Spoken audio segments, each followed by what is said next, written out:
So next up on our agenda is Dr. Stan Longhofer. He's going to provide us with a local and state real estate outlook. Stan is the founding director for the Center of Real Estate at Wichita State University, and he's going to have a panel that he'll be introducing. So please welcome Stan.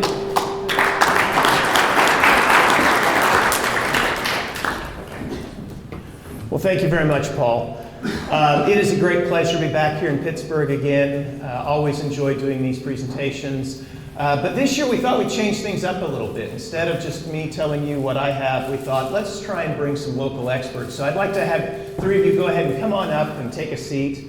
And I'll give just a little bit of context before we begin. And then we have a panel here of local real estate experts that we'll talk about.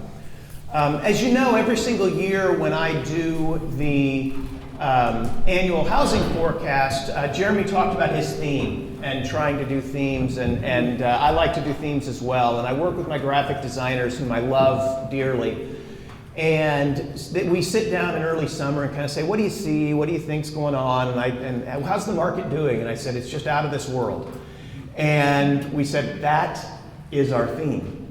And so I hope you enjoy in the publication some of the Hubble telescope images and other things that we've done from NASA. This is really great. And at your desks, at your tables, you should see a copy of the Crawford County Housing Outlook.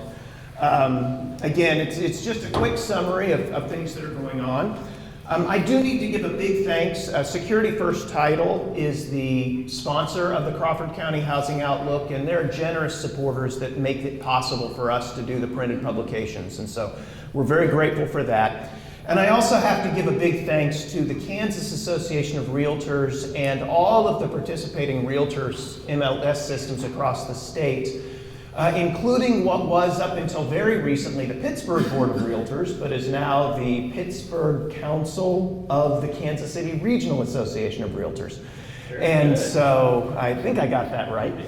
And so we've had a partnership with the Kansas Association of Realtors for about 12, 13 years now, where we collect the data from all of the multiple listing services, compile them together to create monthly statistical reports.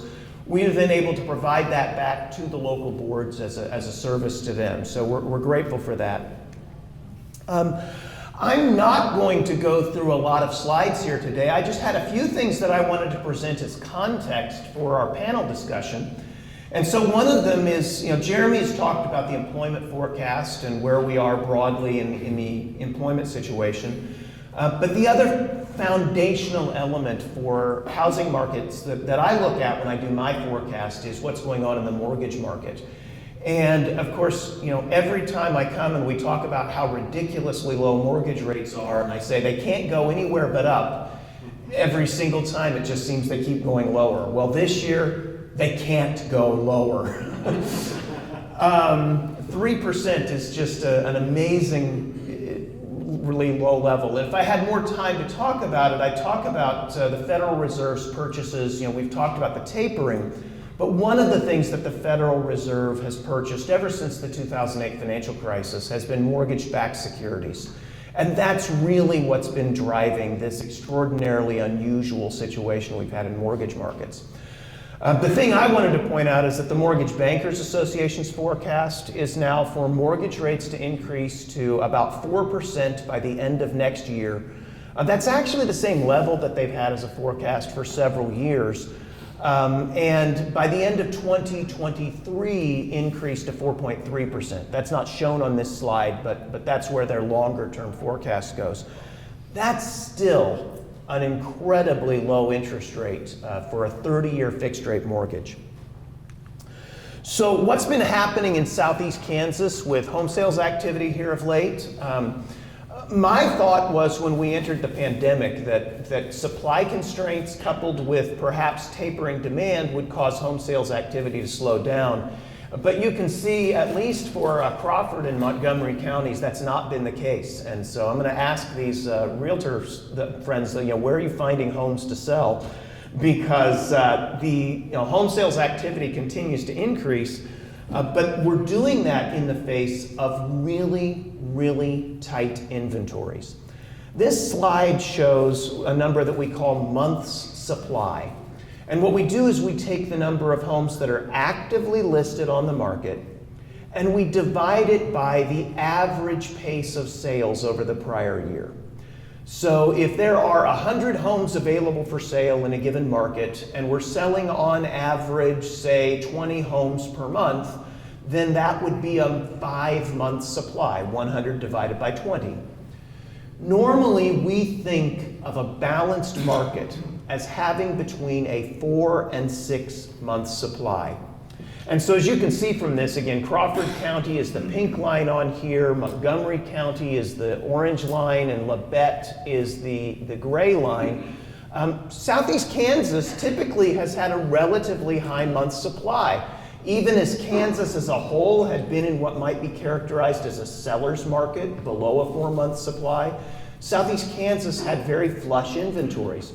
Well, over the past 2 years, that has dramatically changed, and inventories are incredibly tight here as they are everywhere in the state. And so as a result, when you see tight inventories, you also tend to see home prices going up. And we don't have a good year-over-year measure of underlying fundamental home price appreciation, but the median sale price is at least a first approximation. The median price is the price at which half of the homes sold for more and half of the homes sold for less. That can be affected by composition. If we switch from selling low-end homes to more upscale homes, that could shift the median sale price. But nonetheless, what we're seeing here has been some pretty rapid appreciation in home prices across the region.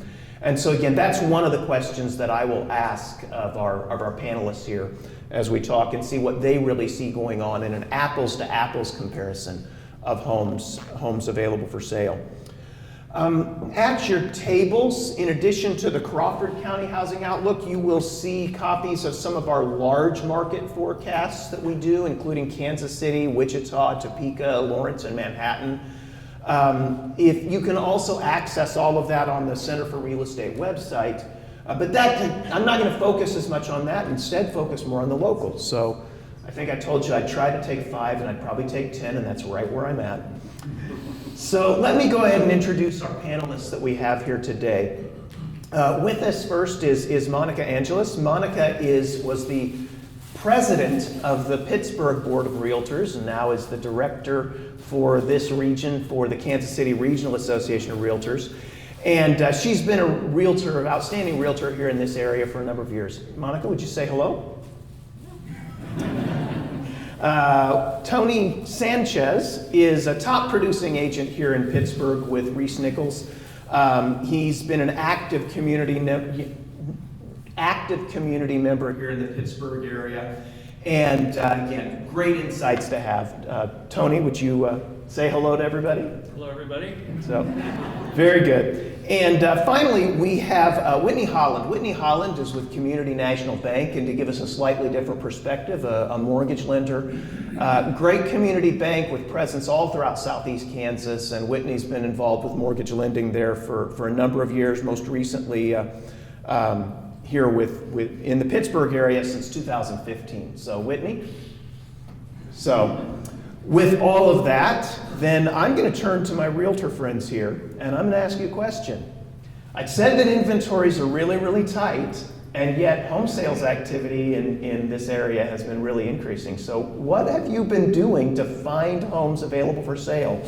How have you managed to keep those sales going in the face of the tight inventories? And if you use the microphones, I think that helps. Can you hear me? Okay. Well, this is not a good year to become a real estate agent. This is the year that you really want someone who's got a lot of experience. And that is because you have to have the connections within the community. You have to know the people that you think might be selling, and you have to beat the bushes. You just have to. There's no other way around it. So I have heard consistently over and over again, oh God, I would love to take advantage of this market. Finally, a seller's market. I would love to take, but where am I going to go? What am I going to do? I have no house to go to.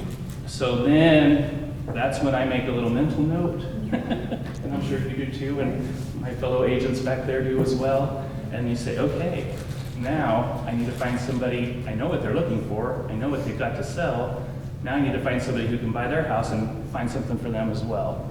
So it's really about the networking, it's really about your connections in my experience, and the hustle. So. Monica? Yes, I would agree with that 100%. I actually have a story on that where there was a doctor coming into town and there just was not anything that met his needs in town.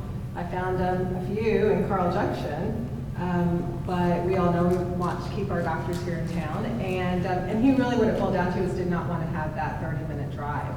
So because I was able to call somebody in town that was very well connected, and I just said, listen, this is what I'm looking for, this is about the price point, who do you know? And he did, he tossed a name out to me, I called, and the couple was not wanting to sell at that time, had not been thinking about it, excuse me. So when I approached them, they were like, well, okay, yeah, we'll see, and it resulted in a sale. So. And then the couple that sold that house is now going to build. So just being able to ask people, be a problem solver, be creative, because they're not always out there listed. Yeah.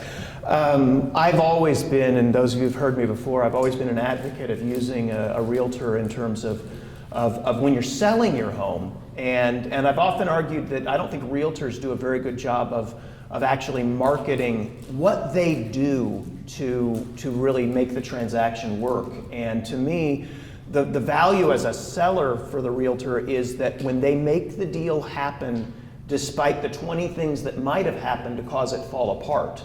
Often I don't know all those things, but I've also always told people when my students ask me or people in the community, well, do you need a real estate agent to buy? And I've said, well, it's useful to have one, but it's not an absolute necessity. In the current market, it can be really, really difficult to buy if you don't have a real estate agent, because very frequently the homes that are put on the market are sold before they actually show up on some of the websites and the other ways that we might search for them.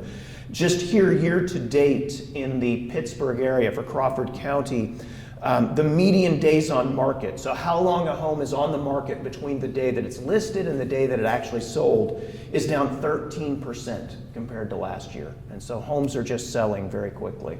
And so that networking really resonates with me there. Well, it can be a very frustrating time for buyers when you have limited inventories and they want to buy and they can't find what they want, or they lose out because somebody else made a different offer. And so one of my questions that I had for you is how are prospective buyers responding to the tight inventories, and what do they need to do to be well prepared? And Whitnie, I'm actually going to take it over to you first so you have a chance to talk, because you sometimes see these prospective buyers before Tony and Monica do. When they come and they're thinking about it. So what can they do with you, first of all, to get themselves ready? And then what are you seeing in terms of the therapist couch that you have with them? Yeah, I think one of the main things they can do is be prepared and have a realistic idea on their price point, getting pre-qualified, things like that. I know lenders, as a lender, when I do sit down with the borrower, I say, what's the max amount you want to spend per month, and then we pre-qual them based on their gross versus their net, and I just make sure I counsel them saying this is the amount that you're going to have to pay each month. So that's where I start. Very good. And when you say pre-qualification, tell us what you mean by that. So. The max amount that they're able to purchase. Are you going through with a full, pulling the credit report and doing everything underwriting? Not verifying income. Okay. So just whatever they tell us as far as their income goes. Okay. Very good. Monica? Yes, pre-approval, and local, honestly. There is a big difference right now being able to work with our local lenders, especially when it comes to appraisals, because some of these internet companies promise that they can close you in 30 days, you get a pre-approval from them, you get under contract, you're almost to closing, and none of our appraisers have picked up this appraisal, we're 30 days out. So now that's turning into 60 days, and there was one where it's like, well, no one's picking it up when we're 2 days from closing. Well, that's not even a 2-week extension or 30 days. So please, someone local, because you have that relationship with them. They know our market. They know who they can call and what to do. And then really just, like you were saying, just educating the buyer that, you're not buying a house today like your parent, you're not negotiating for a purchase today like your parents negotiated or grandpa negotiated. Don't you love it when grandpa comes along? And I love it. they're like, well, you don't, if they're not offended, then you offer too much. And it's like, that is not the market we're in. So I find that not only is the pre-approval important, just a year ago, guys, or even a year and a half ago, that would have never crossed my mouth on a first interview or a first question when they would call in. I wouldn't want to offend anybody by saying, "Are you pre-approved?" And boy, has that changed. I mean, we have had to not only ask it, but say, "Sorry, I don't have time to show you unless you're pre-approved. I can put you towards next week, I can put you in touch with a lender, but I can't do my job for you right now unless you're pre-approved." Secondly, we've got a lot of cash buyers out there, so that's who you're going to be up against. So again, educating your buyers on if you're getting a USDA loan, you're going to have to wait and probably get your heart broken 4 or 5 times before you're able to get the house that you're wanting or close to what you're wanting, because that cash buyer is going to be ahead of you every time. The person who's getting a conventional loan is going to be ahead of you every time, and so you have to educate them as to why that is. And why do sellers prefer a conventional loan as opposed to a USDA loan or an FHA loan? So what is it that they perceive about those? Okay, so there are, anytime you're doing a government-backed loan, whether it's a VA, FHA, USDA, there are seller stipulations that have to be done by the seller. And so and in this market, it literally, I'm sure you've seen the memes on, maybe I just see them, but you see the memes where people are like, a year ago, 2 years ago, yeah, we'll fix anything. Let's just get this house sold. We'll do it, And now it's, you want me to fix that drippy faucet? I don't think so. Next, who's the next buyer? So anytime that you have stipulations that a seller's looking at, that just makes it that much harder to get in the door. That's just the way it is. Unfortunately, the USDA, FHA, VA loans do have a stigma of being more difficult. I will say that a lot of that depends on the lender.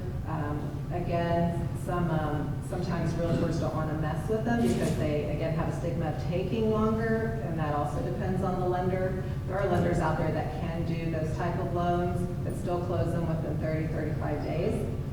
There are lenders who take a conventional loan that should close around that 30-day, and because of hiccups and stuff, takes 60 days. So a lot of it depends on the lender, but also on the house. If the house is newer and doesn't have chipped and peeling paint, those kind of issues, technically a USDA, FHA, VA loan should be fine in that property, but it all goes back to they just have a history and a stigma of being more difficult.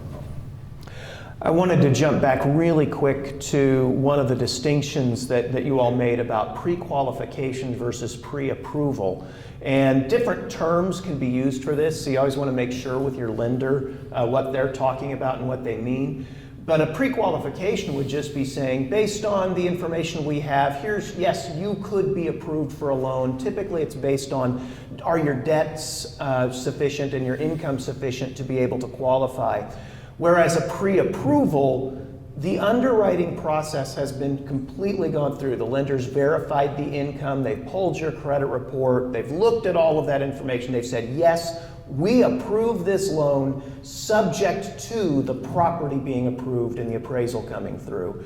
And so it's important from a standpoint of, as a buyer, if you're going through knowing, oh, if I need to have a pre-approval letter, do I have that, signed, sealed, and delivered from my lender, and does the lender have a sufficient reputation that they actually honor that commitment, which is again where that working with a local lender sometimes can help you there.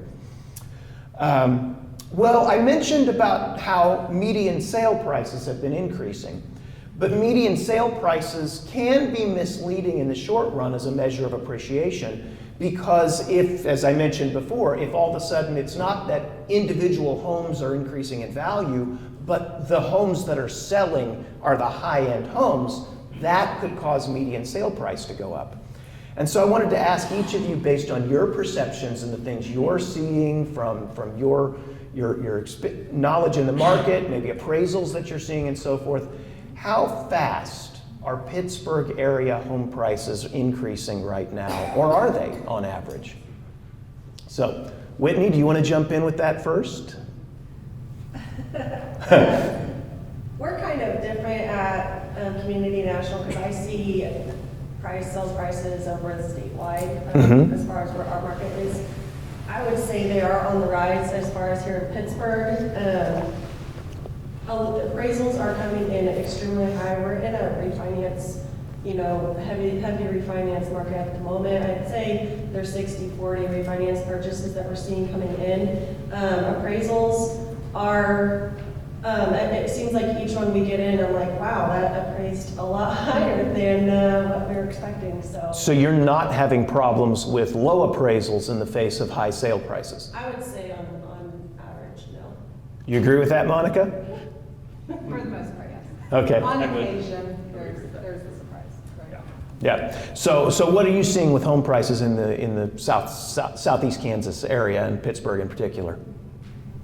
I kind of went back and looked over the last 20 minutes. That's like how fast. I really probably could say that, but I know that I went back and looked at very similar homes that sold around February of 2020, and then compared to now, it's about, the homes I looked at were around that 20-25% increase.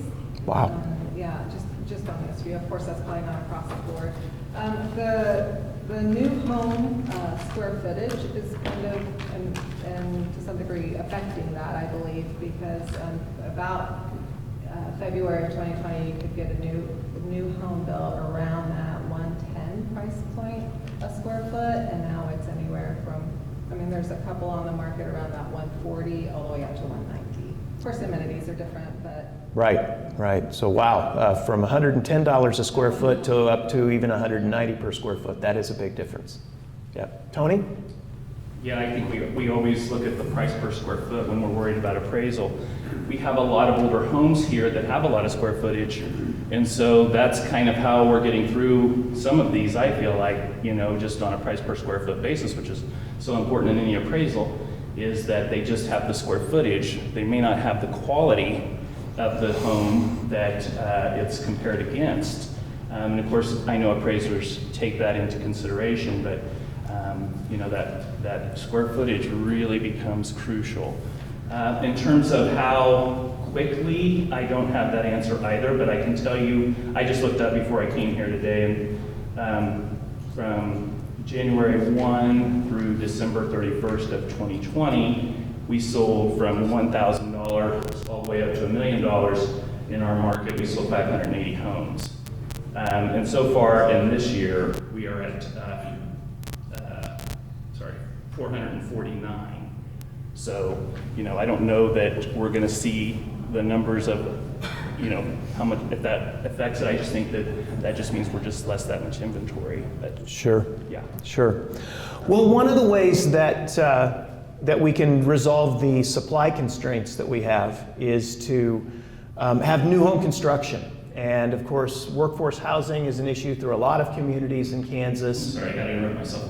I actually said that wrong. It's actually reversed. We were at 580 homes the last 12 months. Previous, we were at 449. Wow. Yeah. So We are on the rise. really on the rise. Yeah. I'm a little nervous, sorry. No worries at all. So one way is to have new home construction, and I know there have been some really exciting projects going on here in the Pittsburgh area. So tell us about some of the new home development projects, and what are things that you see that might help to increase the inventory and the diversity of housing options here in the Pittsburgh area. Okay. There's Creekside East, and that's turnkey developers, and they're around the 3 beds, 2 baths, around the 250 price point, there's Silverback Landing, also the 3.2s around the 3.30 and up price point.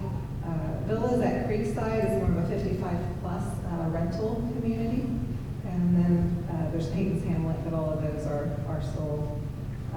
And then one that kind of sometimes gets left out is the land bank.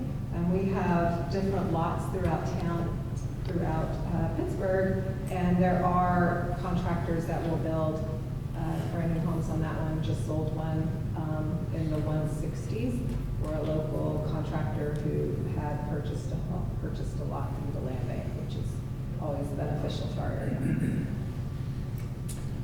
Our company is currently working with 2 developers who will be looking to develop just south of the hospital, and then there's one that's going to be developing over by Meadowlark School System right here in town, and then there's another one that's getting ready to develop up in the Frontenac area. They're not huge developments, but they could be as many as 30 and 40 houses down south, and then of course what Monica already mentioned. So we do have the new home growth, which will be great, but again, the price points are, you know, $290 to $320. So it's going to be real interesting to see if we have the buyers for those, because right now it seems like we do. So. Well, one of the ways you need to have those buyers is those buyers need to get financed to do the new home construction. So, Whitnie, I assume that that your bank will do construction loans as well. And what are you seeing in terms of construction loans, not just here in Pittsburgh, but throughout Southeast Kansas? One trend we've been seeing in the last 12 months is increased costs of construction and having to borrow more money to complete their homes as the closer to the end result they get. So we just do the note, and if we can do the increase and they can get more money, we do. That usually depends on the appraisal, obviously, and the end financing. So, but yes, we get construction loans to permanent financing. Very good. Well, as I mentioned, Mortgage Bankers Association was there another piece here? Sorry, yes, I was asking a side note question. I was asking her if she had seen any new builds that then the appraisal didn't come back. So have you seen any new home construction where the appraisal did not come through and then it ended up being a problem for the buyer? Right, and I just had said, you know, we got the appraisal 12 months ago, those are good for 1 year. Those costs have increased so much over the last 12 months that's where we're running into issues. But typically we're able to go back and help our borrowers. Excellent, excellent. Well, again, that's where working with a local lender makes a big difference. So I mentioned that the Mortgage Bankers Association's forecast for the 30-year fixed mortgage rate is to go up to about 4% by the end of next year. That sounds like a lot. You know, you go from 3% to 4%. That's what, 30 some odd percent increase. But it's still a very low rate. And so my question is whether or not, what impact do you think that will have on the local housing market as rates? And why don't we just start with you, Whitnie, and then we'll work our way back across. Well, a good thing is everyone's always going to need a place to go and a home to buy. So I think if they bought a house in this market, and then they want to go buy a new one whenever the rates increase, I think it might, you know, not make them super happy, but they're still going to probably get the loan. They might put more money down if they have it available. And we're in that position where they're going to always be financing. So yeah, let me stick with you just 1 minute, and I'm going to throw you a question I didn't put on my pre-approved list, which is just what are you seeing with refinancing? Have you seen a new refinancing boom with this drop in rates over the past year? Yes, over the last I would say 18 months, it's been a tremendous amount. 18 to 24 months, we're still seeing it. A lot of cash out refinances. People want to improve their homes because they don't necessarily want to go buy a new one. Or they can't find one to buy. They can't find one, right? So they're just going to make the improvements they want to their home that they own right now. And a lot of no cash out refinances as well, just the rate and term to get that lower rate. Excellent, excellent. Monica, what do you think, how do you sense that an increase in mortgage rates from 3 to 4% might impact the local housing market? Well, like with Whitney, people are still going to buy, in my opinion, but you're just going to lose some buying power. You're going to see, I think, 3.2 and 4.2 around that 750 price point, you're gonna lose about $10,000 worth of purchase power. So, very good. Tony? Just the real short answer, 0. 0. So, do you want to flesh out why do you think it'll have no impact? Just because the market is that strong and there's not enough houses, so. And I think until the construction side of things catches up, that's where we're going to be, so. Okay. Yeah. Well, now I'd like to give all of you a chance. And so, anybody have questions that you would like to ask about the local housing market? Yes, Michael. I have a question. Do you worry about the future of the local housing market? Now, I know according to the census that 55% of the housing stock in Pittsburgh, 55 years or older. So Michael asked, with the age of the housing stock in Pittsburgh, that I think you said 55% of the housing stock is 50 years or older, 55 years or older, that, do you have concerns about the future of the local housing market? Good. Personally, no. My house is over 55 years old, but I'm doing kind of what Whitney said. I mean, I'm putting a brand new kitchen, I'm remodeling my kitchen, whenever my contractor can get over there. Remodeling my kitchen, doing the bathroom. So I don't think necessarily it's the age of the home, because I've seen some beautiful homes that are over 100 years old in Pittsburgh, just the maintenance of them, keeping up with them, and updating the important aspects of them. But we have to have new homes come online, right? As the population is going to grow, right?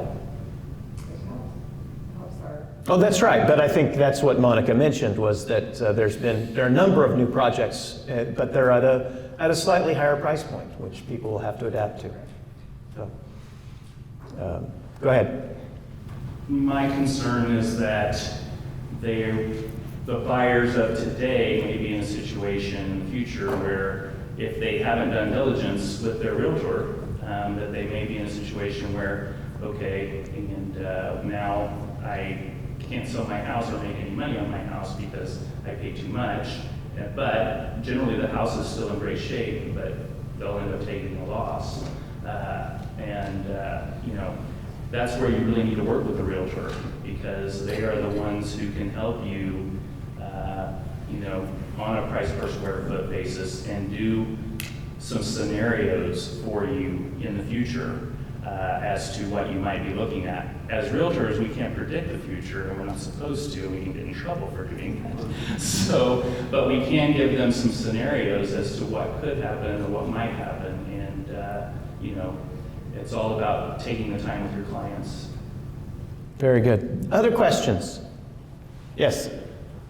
This being a college town, and a lot of rentals are of the age that Michael mentioned, where the landlord really doesn't keep them up, and we have about a third of the houses that, as a newcomer, look like slums to me.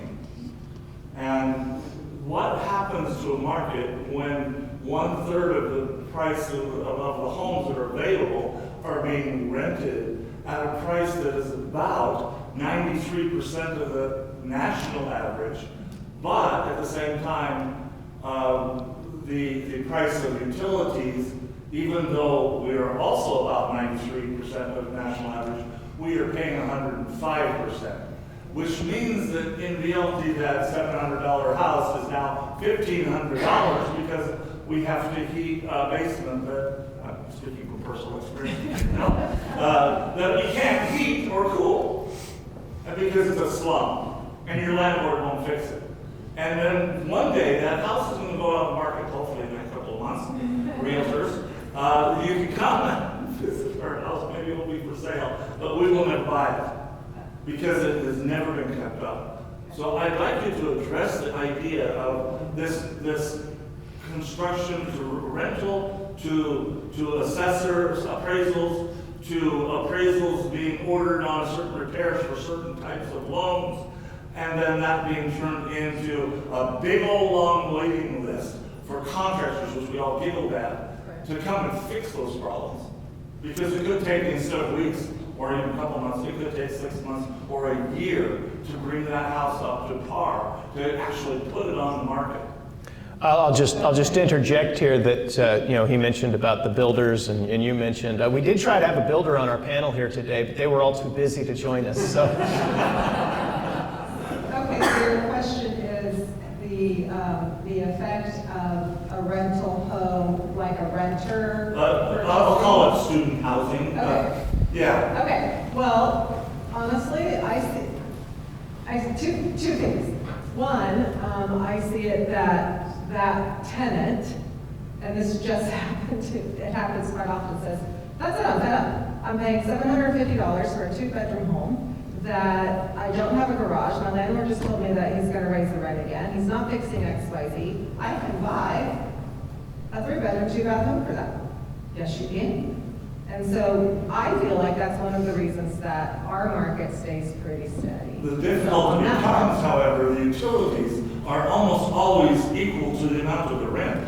And therefore, you can't put, if you're a typical renter, you can't put away money to put on a down payment for the house that you want to buy. Welcome USDA loans.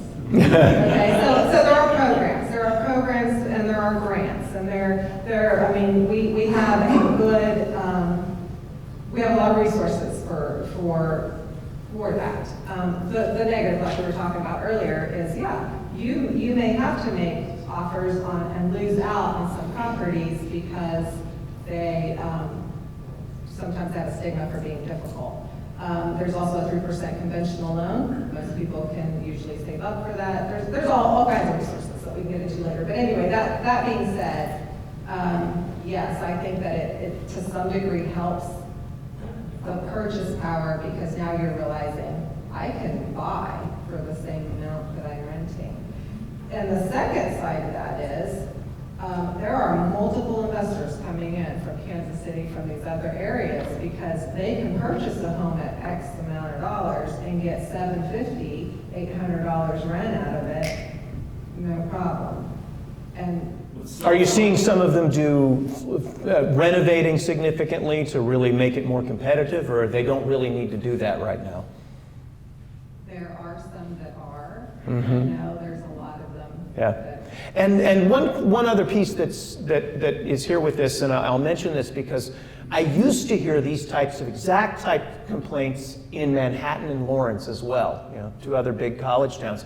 And anymore, the slumlord student housing has basically been driven out of the market because students just aren't willing to live there, and mommy and daddy don't want them to live there, and new apartments have been built that really have put them in a very uncompetitive situation. So my question is, have you been seeing new apartment developments in near the campus that would be competing for those types of housing?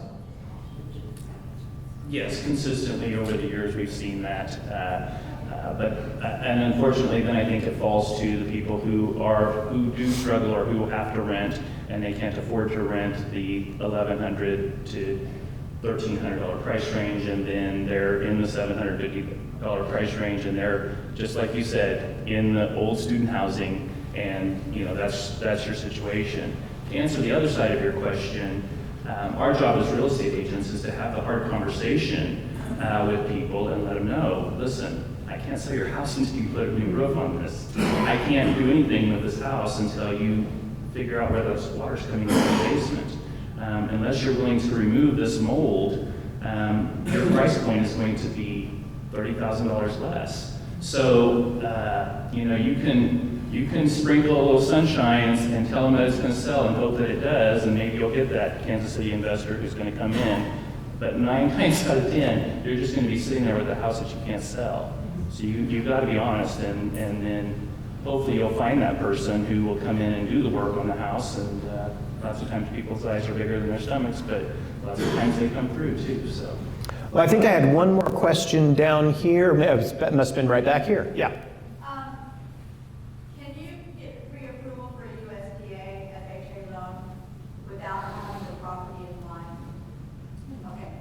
Yeah. So the nods, for those who didn't see the nods, were yes, you can get pre-approved for a USDA or an FHA loan. It's just pre-approved conditional on that property meeting all of the requirements. Last question. Tony, kind of back on the previous topic, are you guys seeing more home inspections? I feel like I've seen more home inspections recently. Are you seeing more professional home inspections on purchases? I would say more than before. Not more. We always highly recommend it. I will mention just here, related to making yourself an attractive buyer and making a good offer.